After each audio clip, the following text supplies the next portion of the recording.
รถรถเนี่ยเรียวส้มยืนธรรมดาธรรมดาธรรมดา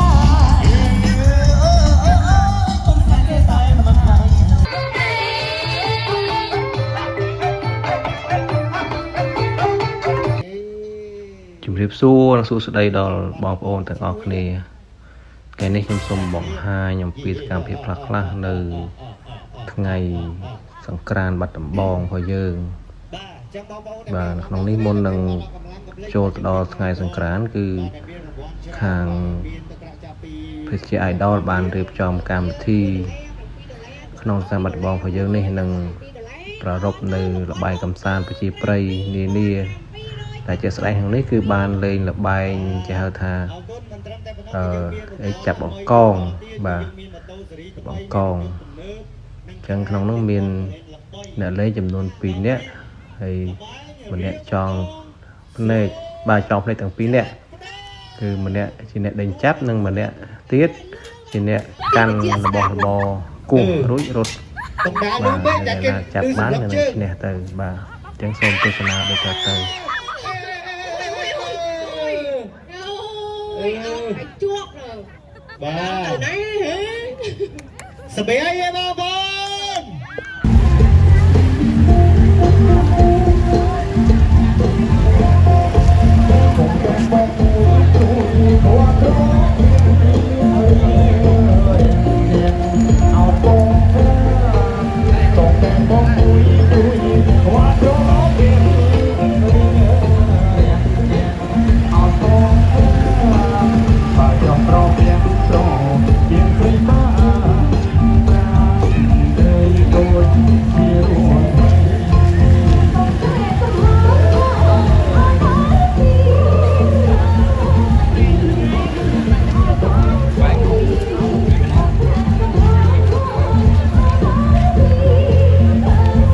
អ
ពីស្រោមលេងស្រោមមករេចគេឲ្យទៅវិញស្អី